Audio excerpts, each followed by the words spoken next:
Well, Mr. President, Hello, Steve.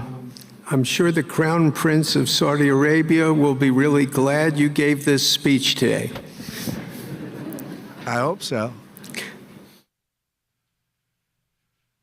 You've had the busiest 4 days that anybody can imagine, and congratulations for that.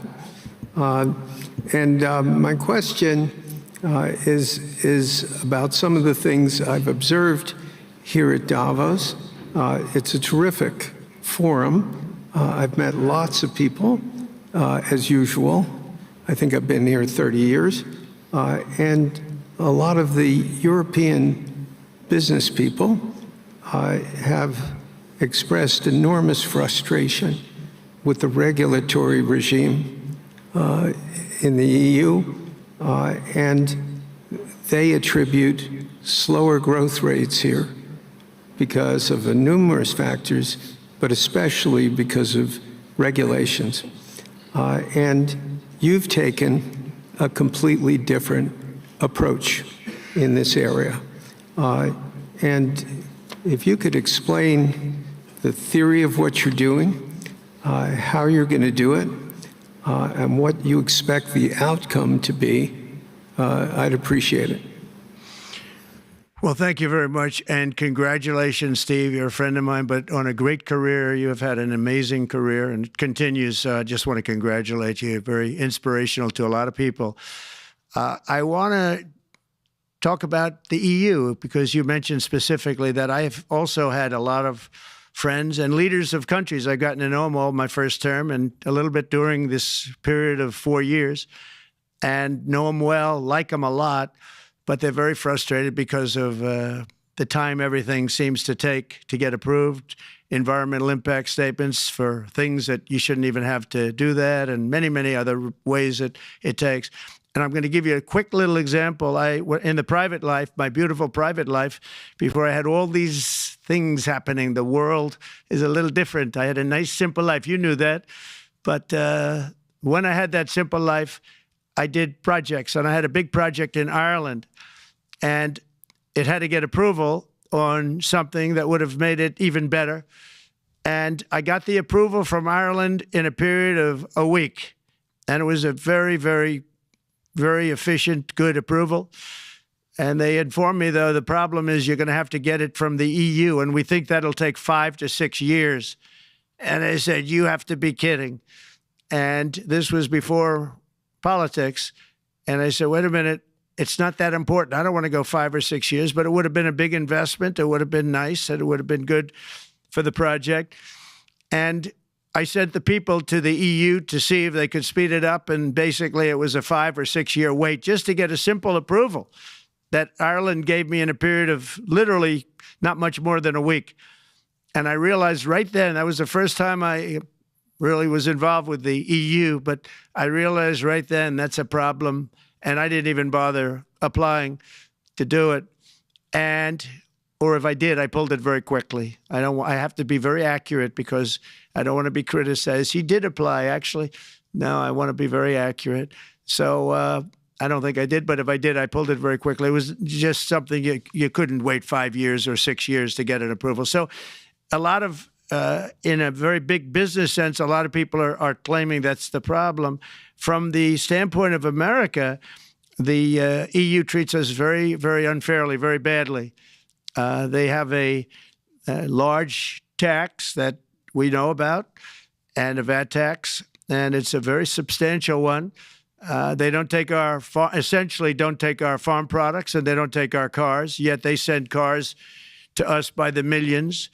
They put tariffs on things that we want to do. Like, for instance, I think they actually, in terms of these are non-economic or non-monetary tariffs, and those are very bad, and they make it very difficult to bring products into Europe, and yet they expect to be selling, and they do sell their products in the United States. So we have, hundreds of billions of dollars of deficits with the EU, and nobody's happy with it, and we're going to do something about it, but nobody's happy with it. So I think the EU has to speed up their process. Friends of mine that are in some of the nations within the EU, great people, they want to be able to compete better, and you can't compete when you can't go through the approval process fast. There's no reason why it can't go faster. So, I'm trying to be constructive because I love Europe. I love the countries of Europe, but the process is a very cumbersome one, and they do treat the United States of America very, very unfairly with the VAT taxes and all of the other taxes they impose. One other, just to finish up, I got a call from the head of a major airline, one of the biggest airlines in the world, and he said, "Sir, could you help us? What? Landing in Europe is brutal. They charge us fees for everything, and it's so unfair." I said, "How does it compare to China?" He said, it's much worse. And the other thing, as you know, they took court cases with Apple, and they supposedly won a case that most people didn't think was much of a case. They won 15 or 16 billion from Apple. They won billions from Google. I think they're after Facebook for billions and billions. These are American companies. Whether you like them or not, they're American companies, and they shouldn't be doing that. And that's, as far as I'm concerned, it's a form of taxation. So we have some very big complaints with the EU. Thank you. Thank you very much, Mr. President. We'll now go to one of your friends in the EU, Patrick Pouyanné. He is the chairman CEO of Total Energies. I guess you have a question ready, Patrick, for the president. Mr. President, as we understand, energy is at the top of your agenda, and it's an honor for me to represent the energy industry tonight. In this panel, Total Energies is indeed the fourth largest oil and gas and electricity company in the world. I will not ask you a question about the oil price. It's quite clear what you expect from us. I will go to gas more. And our company is the largest number one exporter LNG from the US company. We are a strong contributor to, and we invest in a mammoth LNG projects in Texas, $20 billion. It's far from 200, but it's $20 billion. And we contribute with that to security of supply to Europe, as we export this LNG to Europe. Some experts fear that if there are too many projects developed in the US on LNG, this could have an inflationary impact on the US domestic gas price. And they recommend a pause on these projects. I would ask you the following question. What are your views about such a pause on investments on LNG in the US? What would happen if you would observe an increased domestic gas price because of these exports? And final question, which is important for Europe, would you agree to guarantee security of supply of US LNG to Europe? Well, in the last part of your question, yes, I would. I would make sure that you get it. If we make a deal, we make a deal, you'll get it. Because a lot of people do have that problem. They make a deal and then it can't get supplied because of war-type problems and other problems. So we would absolutely do that. LNG is very interesting because when I took office for the first term, one of the first things I looked at was there were two very massive plants in Louisiana, a state that has been very good to me, won it by many, many points. And I felt strongly indebted to it, actually. And they said there are two plants that have been under environmental consideration for more than 10 years. And they were costing, as you say, you know how expensive those plants are, but they were costing like 12 billion and I think 14 or 15 billion, but they couldn't get their permits. They were in review for years, many, many years, like a decade or more. And I said, so ridiculous. I know so much about that because in the construction industry, I had to go through it too, but I got good at it after a while. But I saw the projects, and you're talking about a total investment of 25 to $30 billion, and it looked like it was going to end. They couldn't get their permits, and I got them done in less than a week. It was done, completed. In fact, when they called them to announce that it was done, the countries, largely countries, Japan was involved and another country and some very big investors, they couldn't believe it. They actually couldn't believe it. And I said, just do yourself one favor. Don't pay any consultants, because the only one that got it done was me. I got it done because it was the right thing to do for the U.S. and for the world, but the consultants had nothing to do with it. You know, the consultants go in and they say, give us millions of dollars because Trump did it. Nobody called me about it. I just heard it was a problem for years. And I got it done because it was the right thing to do for the U.S. and the right thing to do for beyond. It had to do with energy, very important. So I think it's very important. I think I disagree with one. I think the more that you do, the lower the price is going to go. And what I'd like to see is rapid approvals. We're going to give very rapid approvals in the United States, like with the AI plants, talking to many people want to build them. That's going to be a very big thing. We're going to build electric generating facilities. They are going to build. I'm going to get them the approval. Under emergency declaration, I can get the approvals done myself without having to go through years of waiting. And the big problem is we need double the energy we currently have in the United States. Can you imagine? For AI to really be as big as we want to have it, because it's it'll be very competitive with China and others. So I'm going to give emergency declarations so that they can start building them almost immediately. And I think it was largely my idea because nobody thought this was possible. It wasn't that they were not smart, because they're the smartest. But I told them that what I want you to do is build your electric generating plant right next to your plant as a separate building, connected. And they said, wow, you're kidding. And I said, no, I'm not kidding.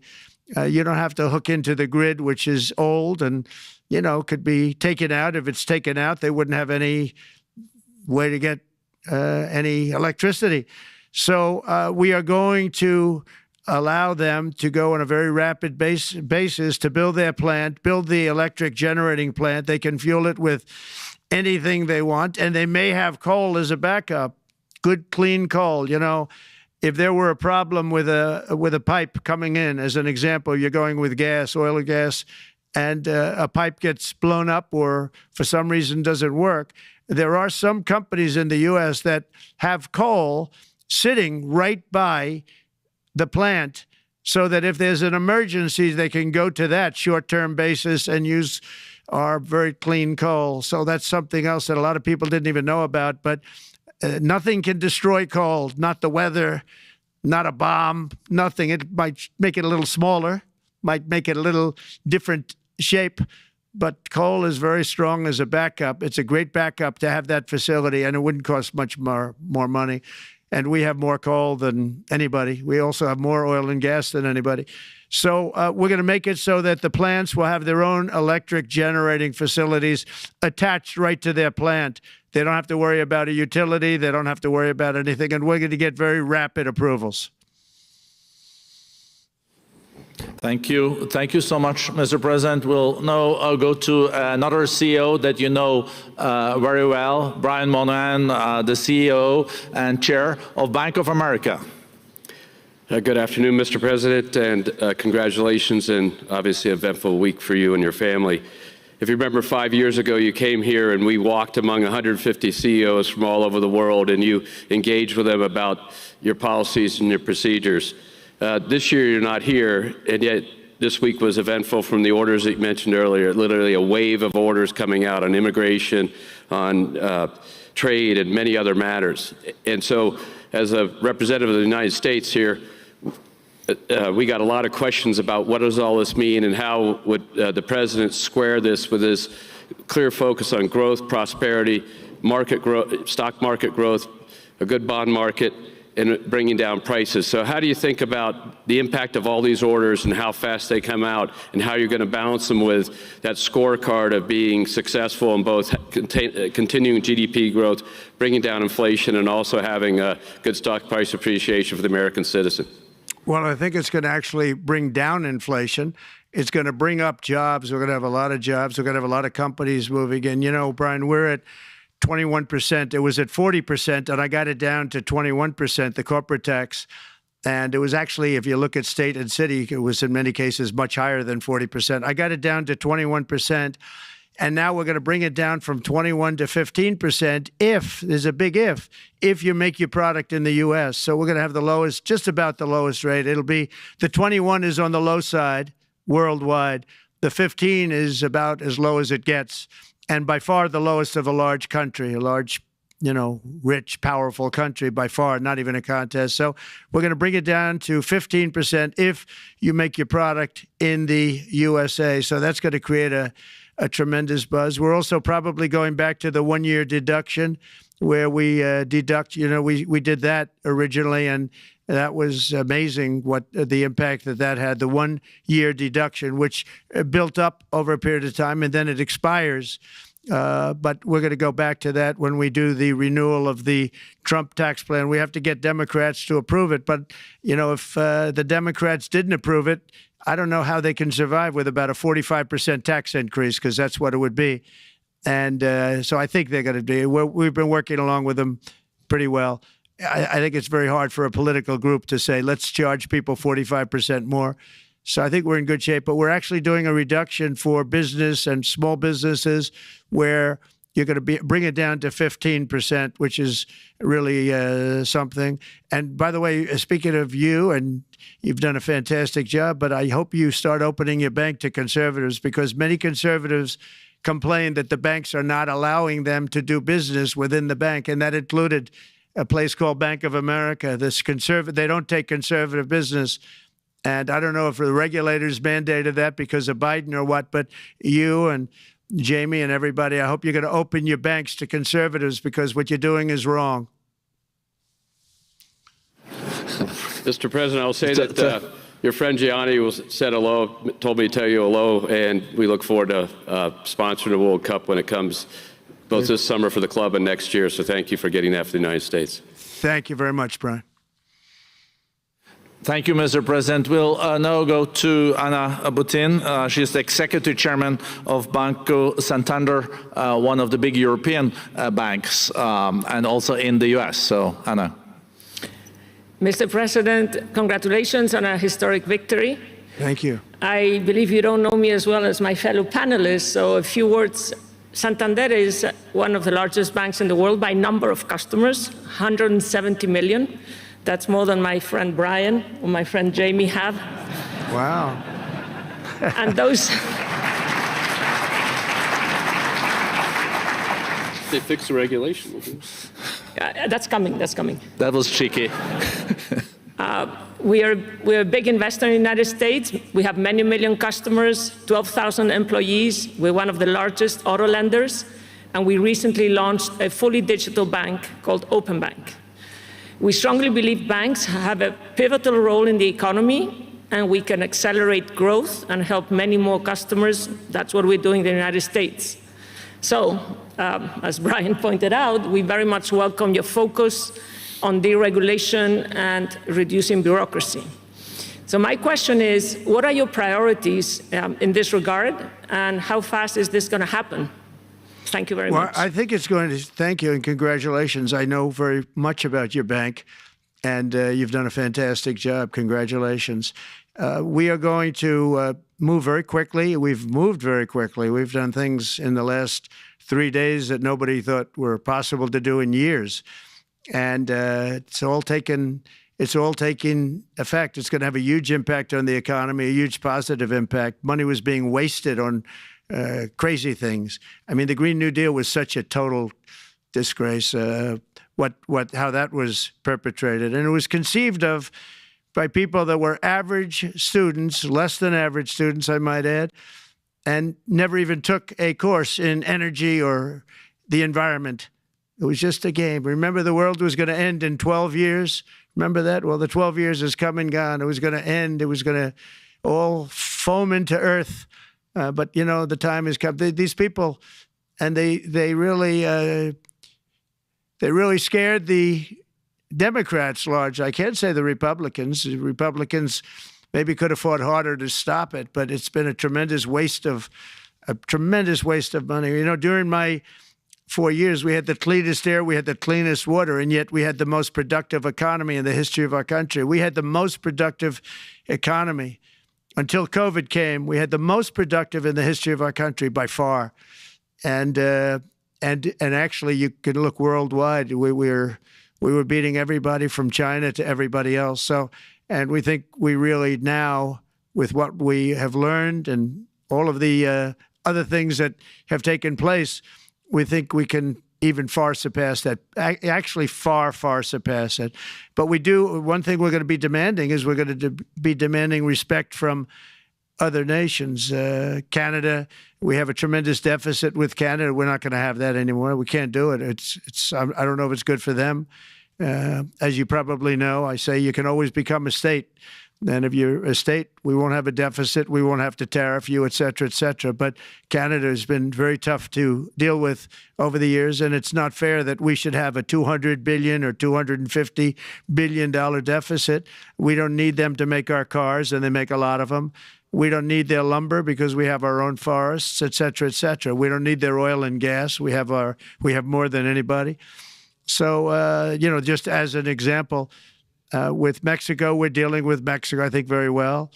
And we're just, we just want to be treated fairly with other nations because there's hardly a nation in the world, and I blame this on us, and I blame it on politicians that, for some reason, mostly it's stupidity, but you could also say other reasons, but mostly stupidity. They've allowed other nations to take advantage of the U.S., and we can't allow that to happen anymore. We have debt.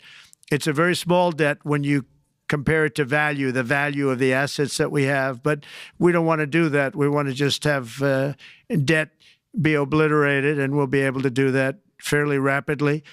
And a lot of good things are going to happen. And honestly, good things are going to happen for the world, and good things are going to happen for the people that are dealing with us, allies and beyond allies.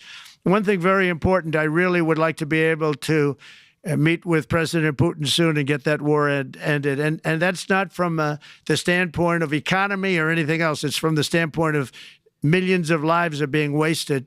Beautiful young people are being shot in the battlefield. The bullet, very flat land, as I said, and the bullet goes, there's no hiding. And a bullet, the only thing going to stop the bullet is a human body.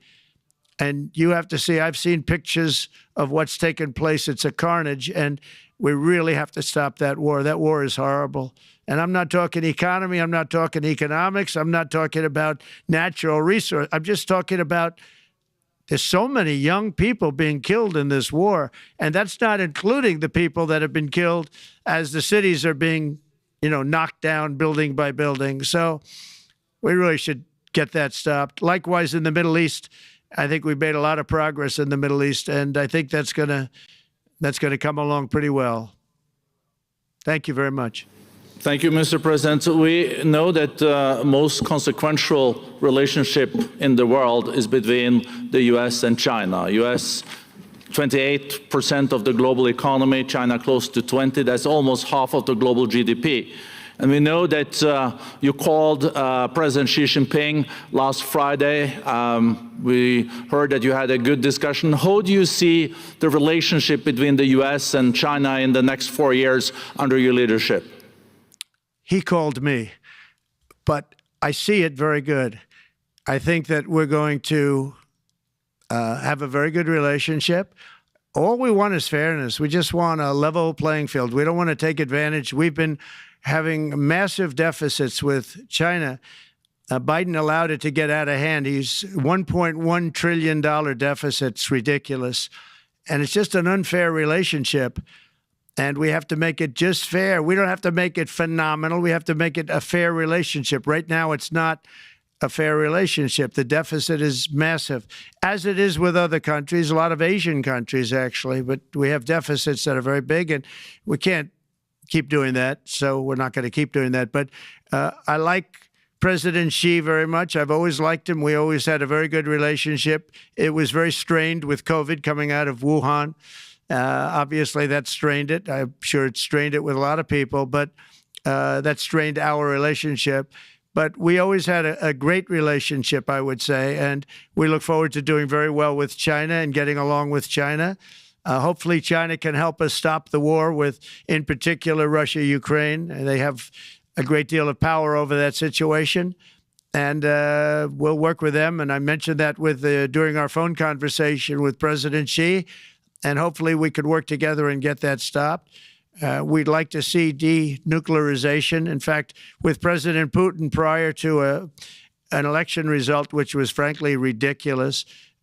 We were talking about denuclearization of our two countries, and China would have come along. China has a much smaller right now nuclear armament than us, or field than us, but they're going to be catching it at some point over the next 4 or 5 years.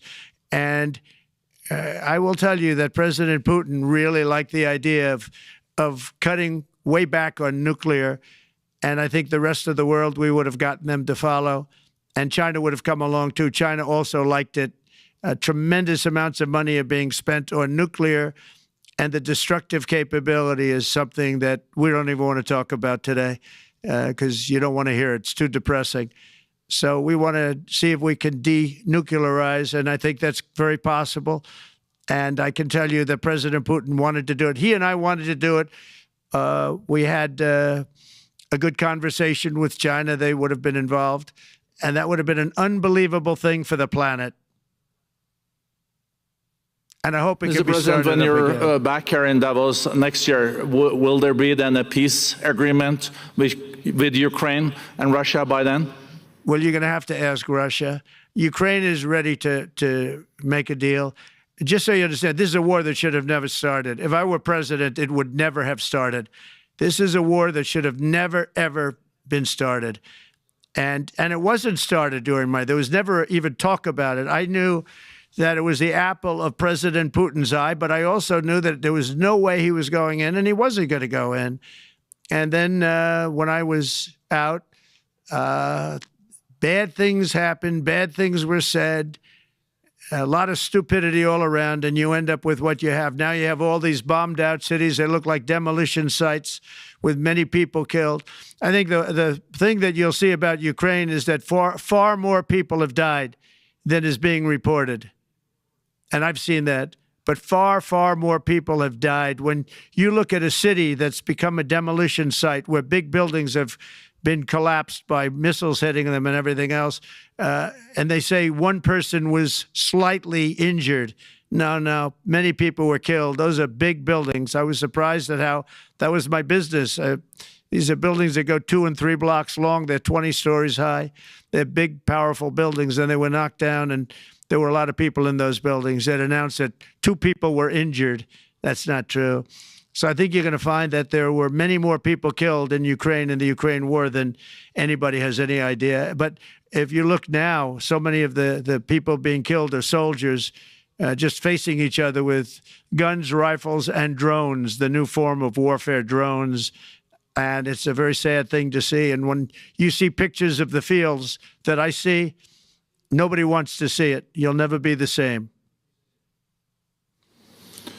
Thank you very much, Mr. President, on behalf of all the 3,000 participants here in Davos. We really underline that joining us the 3rd day in your presidency, live taking questions here is so appreciated, and we are already ready for receiving you next year in person. So thank you very much, and all the best from Davos.